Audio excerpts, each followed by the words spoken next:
పిత పుత్ర పవిత్రాత్మ నామమున ఆమేన్.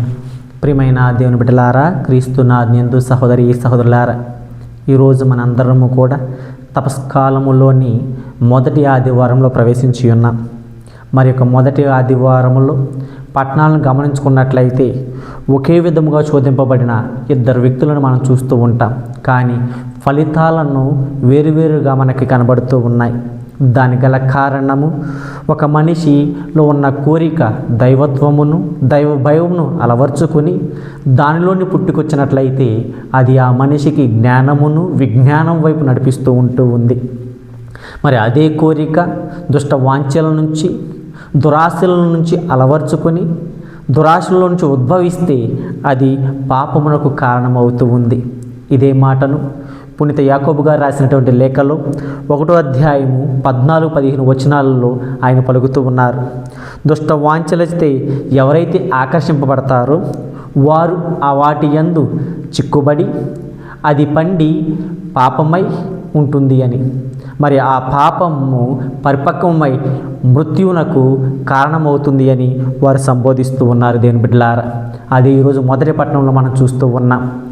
అవ్వమ్మ గారు తినవద్దన్న పండుకు ఆకర్షితురాలై దేవుని అంతటి వారము కావాలనే దుష్ట వాంఛతో వారు ఆ పండును కోసి తినడం వలన పాపము పరిపక్వమై మరణముని లోకానికి తీసుకువచ్చింది. విశ్వ మానవాళి మొత్తము ఆ మరణ వాతకు ఇప్పటికీ గురవుతా మనం చూస్తూనే ఉన్నాం. మరి రెండవదిగా మనం చూస్తూ ఉంటే మన రక్షకుడైనటువంటి యేసుక్రీస్తు ప్రభువారు అదే విధంగా శోధింపబడినప్పటికీ సాతాను యొక్క ఆలోచనలను దాని యొక్క ప్రలోభాలను దైవ జ్ఞానముతో దైవ వాక్యమును ఆయుధముగా మలచుకొని వారు జయించి విశ్వ మానవాళికి నవజీవమును నవ యొక్క ఊపిరిని వారు పోయడం జరుగుతూ ఉంది. మరి అట్టి యొక్క జీవము అట్టి విశ్వాసము ఈ లోకములో ఆయన యందు విశ్వాసం ఉంచి ఆయన యొక్క వాక్యమును పాటించిన ప్రతి ఒక్కరికి కూడా అది లభిస్తూ ఉంటుంది. దేవుని బిడ్డలారా, మరి మన పరిస్థితి ఏమిటి ఈరోజు? ఎందుకంటే ప్లోటో అనే ఒక తత్వశాస్త్రవేత్త ఒక మాటను చెబుతూ ఉన్నారు. అది ఏమిటి అంటే ఒక మనిషిలో ఉన్నటువంటి జ్ఞానమును విజ్ఞానమును వారి కోరికలు మధ్య అనుదినము కూడా ఒక గొప్ప యుద్ధము జరుగుతూ ఉన్నది అని. మరి మన జీవితంలో కూడా అట్టి యుద్ధమునకు ప్రతి ఒక్కరము కూడా పొందుకుంటూ ఉన్నాం. ఆ యుద్ధము కోరిక ఏ విధంగా ఉంటుంది అంటే మనలో ఉన్నటువంటి కోరిక పదవిని, ధనమును, కామమును, క్రోధమును, కక్షను, అధికారం అనే వ్యామోహాలలో చిక్కుకొని ఉన్నప్పుడు అది శోధనగా మారి ఆ శోధన పాపముగా మలచబడి ఇదిగో ఆ పాపము మనలకు మరణమును తీసుకువస్తూ ఉంది. కానీ మనలో పుట్టినటువంటి కోరిక పదవి యందు కాకుండా దైవ భయము ఎడల దైవ జ్ఞానమునకు లోబడి దేవుని యొక్క వాక్యమును ఆయుధముగా మలచుకున్నప్పుడు ఆ వాక్యమును మన మార్గములో దీపముగా మనము నిలుపుకున్నప్పుడు అది సత్యమును మనకి ఎరుకుపరచి దైవ జ్ఞానమును మనకి విశదము చేస్తూ ఉంది, తెలియపరుస్తూ ఉంది. అట్టి దైవ జ్ఞానముతో మనలో ఉన్నటువంటి కోరికలను మనం జయించి శోధనను జయిస్తూ ఉంటాం.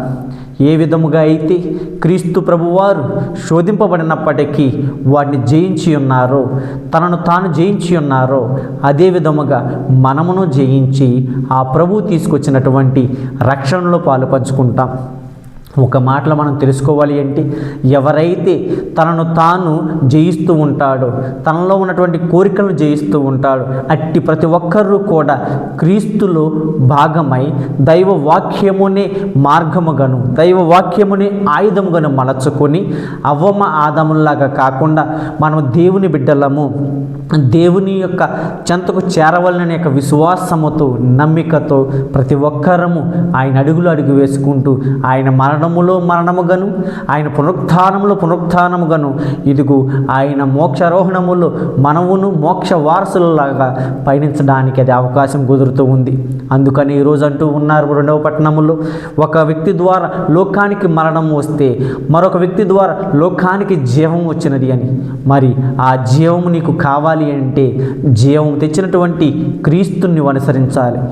లోకమును నువ్వు జయించాలి, లోక వాంఛలను జయించాలి, లోకము లోకముల ఎడల నీకు కలుగు ప్రతి ఒక్క కోరికను విస్మరించి దైవ రాజ్యం ఎడల కోరిక కలిగి ఆశ కలిగి దాన్ని పొందుకోవడానికి దైవ వాక్యముని నీ యొక్క మార్గచూపరిగా, దైవ వాక్యముని నీ యొక్క దీపముగా, దైవవాక్యమునే నీకొక ఆయుధముగా మలచుకుని క్రీస్తును మార్గచూపరిగా నీవు ఎన్నుకున్న రోజున, క్రీస్తు అడుగు వేసి పయనించిన రోజున నీవును నేనును ప్రతి ఒక్కరము కూడా ఆ ప్రభు తీసుకొచ్చినటువంటి నవజీవములోనికి ప్రయాణం చేస్తూ ఉంటాం.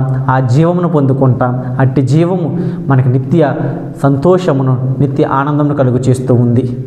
ఆ విధం మనందరం జీవించాలి అని, మన కలుగు శోధనల యందు జయించాలి అని ప్రత్యేకంగా ప్రార్థన చేసుకుంటూ మన యొక్క కోరికలను జయిద్దాం. అదే విధముగా మన కలుగు శోధన సైతము జయించి దేవుని బిడ్డలుగా నిలబడి పరలోక రాజ్య వారసులము అని అనిపించుకుందాం. ఆమేన్.